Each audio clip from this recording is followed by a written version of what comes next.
Welcome down to my 9-foot homemade oak bar. Pour yourself a cold one. You are listening to Bucs in the Basement. My name's Chris, and Craig here is the biggest Pirates fan you'll ever meet. Let's talk Pirates baseball now. Welcome to Bucs in the Basement. Now I see the changes in this town. They change, they say one thing, but then the next day it's different. They change, but they don't know what they want.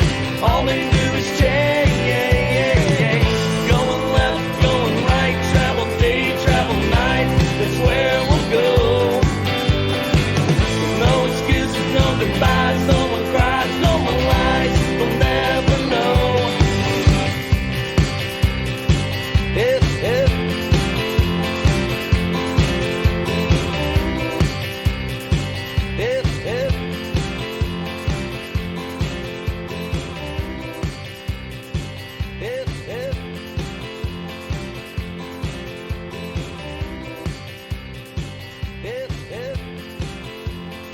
All right, guys, I hope everybody had a very, very Merry Christmas, getting prepared for the New Year's here, for whatever you do. I'm an old person, so I will be sitting in my house, probably playing board games with my kids and trying to stay awake until midnight.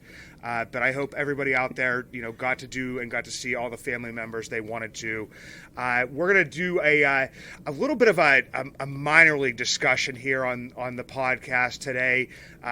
Not a whole lot going on with the minor league team, I know, aside from, all of the Brian Reynolds rumors. And we could have a conversation about that every single week.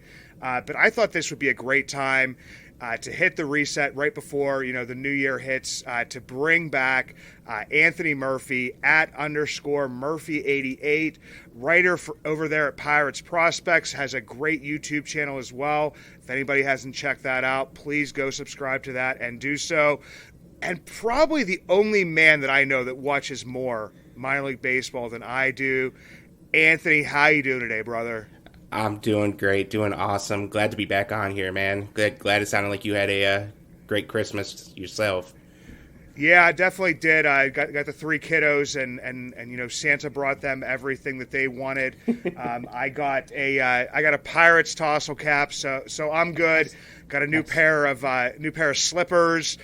I don't get ties. I mean, that's like always the dad joke. Like, dads get ties.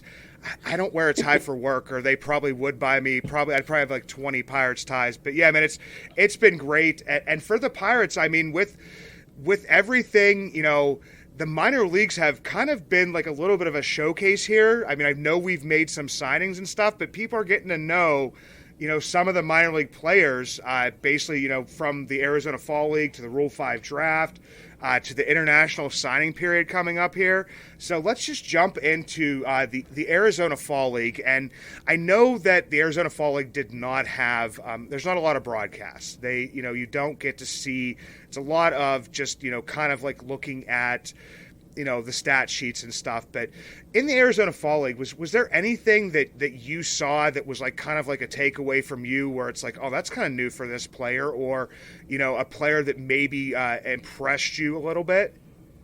So I think the biggest thing too, and like you hit it on it, like the unfortunate thing with like the lack of coverage sometimes with the Arizona Fall League is that the first thing is to kind of resort to the box scores, which, obviously you have to take into account like the smaller sample size. So like, it's hard to gauge it sometimes. You're not sure the level of competition. A player might play a guy who made it to AAA last year, but then only played A-ball like the next day. So it's hard to gauge that sometimes. So like not looking at like the hit numbers and stuff like that, I think the biggest thing that stuck out to me was Nick Gonzalez getting a little time at third base. He actually got quite a bit of time at third base, kind of like fully developing into like a complete middle infield utility kind of guy, which, judging like all the scouting reports and stuff like that at the time when he was drafted, he was like a hit first, second base prospect. So not really a guy that you would think would be able to make these kind of moves around the diamond and stuff like that. So everything that I've seen, everything like the little bit of video that was available and stuff like that, didn't fare too bad there. So I guess that will be something interesting going into next year to kind of take a look, is to see if how much playing time maybe he does keep getting at third, if they keep kind of moving him around, or if he just kind of sticks to the second base shortstop kind of thing. Yeah, it's definitely a very interesting thing, and it's also, I mean, as these guys move up through the system, like a Nick Gonzalez, a Leo Peguero, once they get to AAA and they're kind of all there together, it's where does everybody get playing time at? I mean, I'm already thinking about like a Malcolm Nunez and, Mason Martin platoon split. You see some guys push to the outfield at times, like, a Jared Triolo, who's a Gold Glove third baseman, and you see him, ranging out there in center field, which is, not beyond his skill set, but it's definitely something interesting to watch. And one of the guys, that was out there in the Arizona Fall League added to the 40-man in Colin Selby, and I know that was, it's not a name that a lot of people had heard prior to him being out in the Arizona Fall League.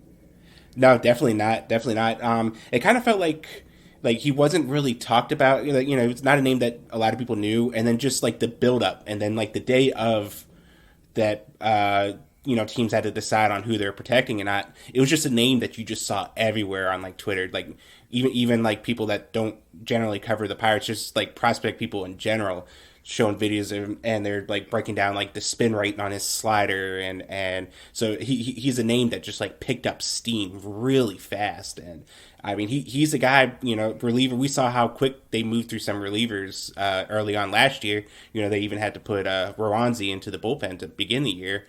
He's a guy just based off of that and the kind of stuff that he has, you could potentially see in Pittsburgh. Of the guys they protected, he may be the first one to get a call up in Pittsburgh. Yeah, and that's definitely, I mean, like arms is kind of like my mantra within the Pirates system. And it's always nice when you get a guy who, wasn't this highly touted prospect, who kind of shows up like that. And, he's a reliever. And I know that a lot of people won't get too excited about a reliever, but I mean, if you can get and build some of the bullpen within your own system and be able to use the money elsewhere instead of, having to, go out and get, a Harleen Garcia, which is a nice pickup, but it's, $2 million that could be spent somewhere else if you could get other guys to fill in within your system. Was there anything else you noticed from guys out there, or was it just mostly the defense from Nick and Colin Selby kind of showing up on the block? Well, one thing I do feel like deserves to be shout out on that, and like I said, the coverage and the streams were kind of limited to an extent, but like one of the biggest things that we talk about when we talk about like Henry Davis was, will he be able to catch? Will he be a catcher long term and stuff like that? The little bit that I've seen from him, it did look like he made some progress as far as staying in front of balls and like his overall call in the game and everything like that. So that was good to see. He didn't catch a lot, but if he can take a lot of that, and he was able to work with Quinn Priester some, which I know is going to be huge going into the next year, because there's a chance that they're both in the majors at some point, or at the very least they're both in AAA together, building more repertoire. Maybe a name that, and the only other thing that I'd like to say would be like Omar Cruz. He's lefty, doesn't throw very hard, but his swing and miss metrics while in the Arizona Fall League, the data that we were able to get, his changeup is a really, really good pitch. It might be the best changeup in the Pirates system right now. There's a couple other names maybe you could talk about there. And I think with the Pirates' like lack of lefties that they have in the upper levels, he could be a guy that maybe like if the Rule 5 pick, Jose Hernandez, maybe if he doesn't work out, it could be another lefty that they could look to at some point in the season. Yeah, and that's like a good thing to hear. I mean, Omar Cruz, coming over in a trade, so it's a guy who gets a lot of focus, and then, dealing with some different injuries and different stuff that was going on, but has always, shown promise. He does have like a nice change. He has a very big hook. Like it's a very slow, big curveball that he throws as well. I always felt like if this was 20 years ago, like he's probably like there's probably like no doubt that he could probably be a starter in the majors just because we saw a lot more of those lefties back in those times and stuff like that.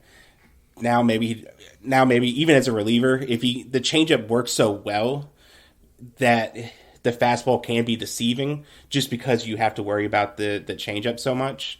I still think he could be a reliever to maybe potentially, but yeah, I think if this was maybe 10, 15 years ago, we're looking at him as a pretty good like back end starter. Yeah, and it's times have definitely changed with that. But I mean, you even mentioned the Rule 5 draft a little bit. Alex Stumpf had been out there and had said Blake Sabol was playing well and that somebody was going to pick him up and obviously did. So, I mean, as prospect junkies like ourselves, losing a guy like Blake Sabol is like that's like a knife to the heart there for us, isn't it? That was a rough day. It was a rough day hearing that name getting called. He's I think Blake Sabol, for the guys who follow the prospects pretty heavily, that he had quite the cult following already. So yeah, that kind of hit hard. Yeah, and I was hoping that once he made it to the majors that we'd have Troy Polamalu, his cousin, coming down from Mars and attending some of the Pirates games, so we'd get to see Troy there a little bit more. But yeah, so I mean, Sabol for us, it was definitely, like you said, it was a hard day. Was there any other name that kind of stuck out there for people? We had mentioned it during one of our last shows, and kind of went through the names and. A lot of names people aren't going to recognize, but were there guys that you had been watching in the Pirates system that you were like, man, I can't believe we lost that guy? So it's crazy how that worked out with the Rule 5 because, like as I was kind of going through and, I've been going back and watching a lot of the games, trying to take note of any player that I want to kind of look at going into next season and anything like that. One guy who kind of just completely jumped off the screen when I watched him was Domingo Gonzalez. To be granted, like all of these guys here, they're even if I feel like Domingo Gonzalez was the biggest loss, like he projected at best as potentially like a middle relief guy. So long term, bigger picture, it wasn't probably too much that they lost. And if you probably count everyone that the Pirates lost in the minor league phase and Blake Sabol and the guy who I would probably, out of all of them, I would probably take a flyer on Jose Hernandez over any of them. It sucks losing Blake Sabol, but if you look at the current makeup of the roster with so many left-handed hitting outfielders and stuff like that, maybe you can make a case it's not that great of a fit right now. Yeah. So like if I take all of the names that were involved on Roll 5 Day, I'll probably take Jose Hernandez out of all of them. So that's definitely a good thing to hear. I mean, the one that went for me was Joelvis Del Rosario. Yeah, him too. Just because I had paid attention to him. I guess it would have been in the Florida Complex League the previous year, getting to watch a little bit in Bradenton, and he just kind of. He's like one of those guys that kind of grows on me, but for anybody else like within the Pirates that's like a Pirates fan, they're probably just like, who's that guy? Do you know what I mean? Like it wouldn't be somebody they would notice, but it's. I think when I wrote about him or talked about him or something, it was just like a guy that it's like, okay, well, something good happened with Luis Ortiz, the previous year, and Rosario I saw as a guy taking. Yeah. Possibly being able to take that next step, but obviously it's like if everything clicks and everything goes well, and I hope it does for him, even if it is in a different organization. Oh yeah, definitely, and it was going to be like the thing with Del Rosario too. It was going to be a tough crunch in Greensboro next year for innings, so I think that could be potentially why they decided to risk losing him. So they're talking potentially maybe like a bullpen role for him. At some point, so I don't know. Tough decisions, a lot of tough decisions that I wouldn't want to have to make myself.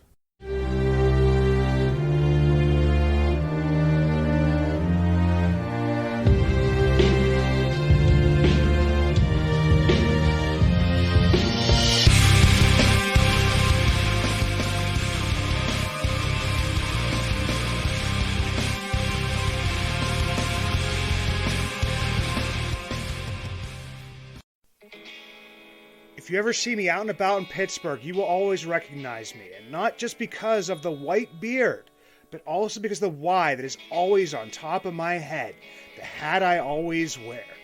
The Yins brand, proud partners with Bucs in the Basement.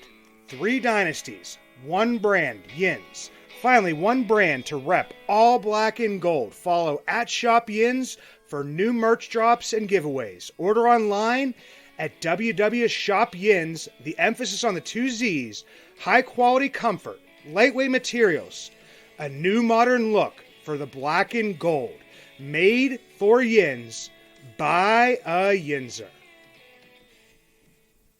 Who are some prospects that are like kind of like piquing your interest for next year? So, me personally, there's maybe like 2 or 3 players there's like 2 or 3 players that like I would say like anytime I get a chance to watch them, like I automatically dial into them. Probably my favorite prospect in the system. I've been watching them since even before I started at Pirates Prospects, when I was kind of off on my own website back when he was in Bradenton. Dario Lopez.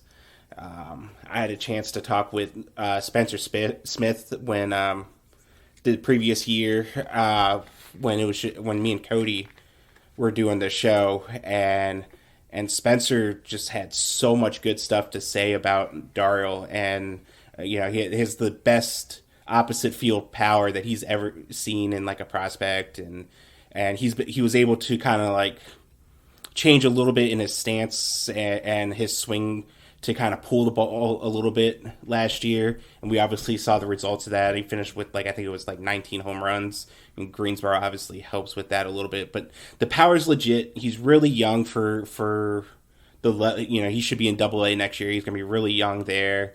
Has a little bit to fine tune on the defensive side of things, but if he can get everything clicking, like he's definitely one of those guys to watch in the system. Yeah, Lopez is a guy that I definitely have, kind of just his age, the power, the size. I mean, yeah, it's pretty much not, what's not to like about him. I think I had a discussion at some point in time that, he's one of those guys that, like you said, depending on, the defense and stuff, it's a guy that I wouldn't mind, sliding over to first base, but he doesn't have to, but he's just one of those guys that has an option. And with him coming up as like Rule 5 eligible, like already this year, it just makes you realize like how quick you have to make, some of these decisions on players. I mean, obviously he was a guy that was going to be put on, the AAA reserve list, and he wasn't going to be available for the minor league portion. Yeah. But it just makes you think like, we're saying young for this, young for the, the level, young for this. And it's like, well, he was already Rule 5 eligible. That kind of, it's a guy that you're going to be thinking of, we're going to be thinking of for next year, depending on how he performs in Altoona as, one of these guys who it's just going to be he's going to be there for another year. And it's going to be, we're going to have to think about protecting him as well. Exactly. He's one of those guys to where like you watch him play, and like Greensboro has a way of misleading a lot of people. So his home road splits did skew towards Greensboro, but I don't doubt his power for a minute. I believe every bit of that power is legit. And as he continues to grow and gets more experience and stuff like that, and you talked about moving him over to first base, that may become an option. But even though while he was in Bradenton, the Florida State League managers voted him the best defensive third baseman, even though he committed over 30 errors that year.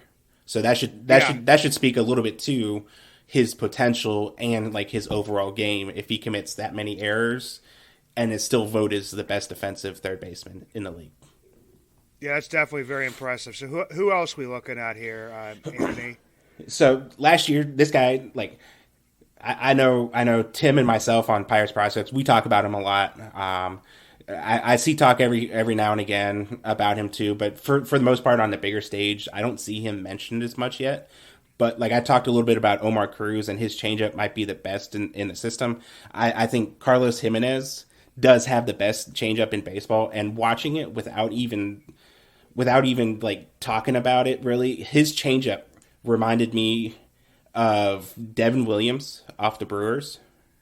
Okay. And whenever, yeah, I know, big shoes to fill. You're like air bending it here. Yes, but I made a side by side comparison of it for a video, and it breaks it down, kind of shows it. I made that video the next day after it posted and everything like that. John Drecker sent me a message and told me that he had gotten word from scouts who had already made that comparison as far as like the grip and the feel and the potential of it. So the stuff is there. He has a very advanced approach for his age. He was 19 most of the year last year. He's very, very raw. One of those guys that we'll have to be patient with him. He'll there's a good chance he'll get beat up a little bit in Greensboro this year. Has to work on the control. But when he's throwing it and he's throwing it good, he's I think there was some conversation about like among us that he might already be like a top 20 prospect in the system. You're getting me excited. I mean, I'm bought in, Anthony. I'm bought in, man. He was by far like, I mean, that Bradenton rotation last year was must watch TV at a lot of points, and like for as much hype as Bubba Chandler and Anthony Solometo got, for good reason. I mean, they were really good prospects, and they showed exactly why they're highly touted prospects. There wasn't much drop off whenever Jimenez was on the mound. Like he pitched toe to toe with just about anyone who got sent out there with him at 19 years old. So yeah, it's something. It's definitely something to get excited about in the system. I mean, I'll say it again: arms, and yeah, we have to also be prepared. You know, once again, to kind of lose some of these guys at some point in time, because it just, I know with Ben Cherington's plan, I know what he's doing. But if you build a system like that deep, not everybody, you know, can stay on there. But it's good to hear, you know, some names that are outside of, like you said, like Anthony Solometo. I love watching that dude pitch, but it's good to also hear that, you know, he's going to have, you know, it's going to be that Greensboro is going to have a pretty good rotation this year. And like you said, sometimes you got to look like behind the numbers, especially in Greensboro. Mm-hmm. And the other part is if somebody's having a good season as a pitcher in Greensboro, then your ears better be perked up. Yeah. Yes, that's definitely going to be exciting to watch. Is there anybody else there that you have on your list? One guy who, we're speaking of Greensboro and struggling. One guy who I think, I know not many people talk about him. One guy who I think is going to benefit the most out of getting out of Greensboro is Sean Sullivan. He was the 10th round pick, I believe, in 2021. They were talking at the time. It was a really good value pick, advanced stuff, 4 pitches, all that kind of stuff. He got beat up in high A. He had a home run to fly ball rate of 25%, which league average is around 10 to 12. So he was giving up home runs like twice the rate off of fly balls that everyone else was. If get him out of Greensboro, get him into Altoona, a little more pitcher friendly. I think he has the kind of stuff that's going to play well in the upper levels. So he's a guy that I'm going to be watching to see if that kind of stuff, you know, to see how he does outside of Greensboro. Yeah, and if he's in Altoona, I'm going to be out there as much as I can be this year. That's a beautiful stadium out there. Yeah. And so, like, it's good to hear those types of things. Like I said, it's good to hear the types of names that you're giving, because they're not, you know, the ones that might be on, you know, the tips of everybody's tongues just yet, and may turn out to, you know, be the guy that is knocking on the doorstep, like, you know, like a Colin Selby. But one thing here I definitely wanted to ask you about is for this upcoming season, before you hopped on here, we were talking about it, and you said you definitely had somebody lined up, and we wanted to talk about like who you would see as, you know, a breakout candidate for this year. I mean, we've had, you know, Matthew Frazier did it, you know, a couple years ago. This past year, I mean, you could call Endy a breakout. A lot of us, saw some of that coming, maybe not to the degree that it did. But, there were some guys that showed up on the scene that, we may not have expected. Who are you looking at this year to possibly be like one of those breakout guys? So I have a couple names. One of them, I'll go over two. I have one who's an obvious name, which we already touched on a little bit.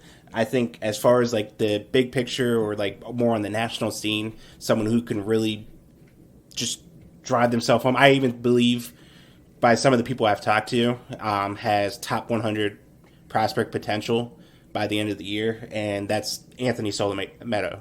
I believe from the people I've talked to, there's more on that fastball that we haven't seen yet. I've had videos sent to me of him hitting 96, 97. And I believe that there's some things that he was working out and working on, and he's making some adjustments to his throwing schedule and stuff like that, to where I think we're going to get back to seeing that a little bit more next year. And with his delivery and the deception on his delivery, if he can hit, I'll even give him 94, 95. I don't think high A hitters have a chance to hit him at that point. So he's a guy on like a more known name, that kind of thing, that I think I believe if he comes back and he has that kind of velocity, that there's a very good chance that he's a top 100 prospect by the end of the season. I love hearing that, and Solometo is just a guy that it's one of those guys that when he's drafted, it's like you kind of just like want to see him pitch, like a Thomas Harrington, like coming into this year coming up, like I just want to see him pitch. Like I get excited about those types of things. Yeah. So who's the not so well known name here? So I wrote about him briefly, and so like I have two guys for it. I already kind of briefly talked about Sullivan, but another guy too that should probably start in AA too is Ricky DeVito.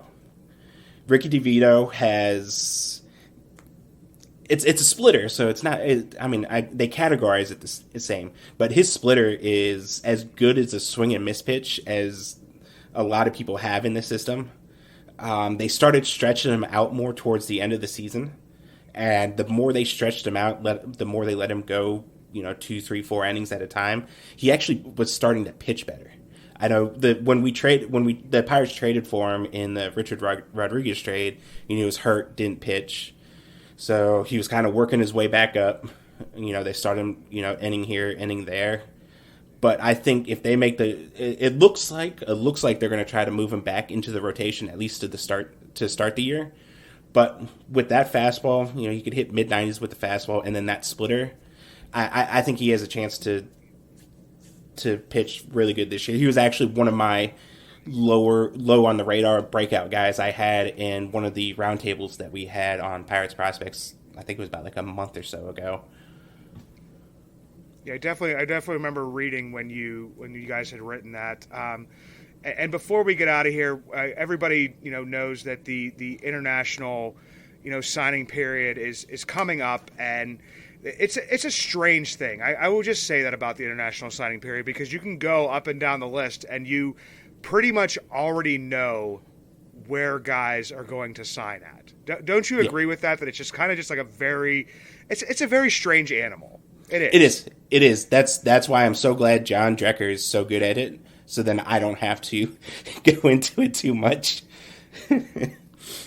Yeah, it's definitely. But I've heard, and I just kind of wanted to touch on this with everybody, is that everybody is looking at where the Pirates aren't like ever in for a top 10 guy. We've been in there a couple times before, that we need to go in that. So, based on your conversations with John and stuff, who's the guy that it looks like is most likely to come to the Pirates this year? So there's that one name. I know I've seen it rolling around on Twitter recently, because like Fangraphs listed listed the Pirates as the team most likely to sign him. I know John had written up on it like a month beforehand or something like that. Excuse if I mispronounce the Jun Suk Chim. He's like 18-year-old pitcher. I've read a little bit of a scouting report on him. Like mid to upper 90s fastball.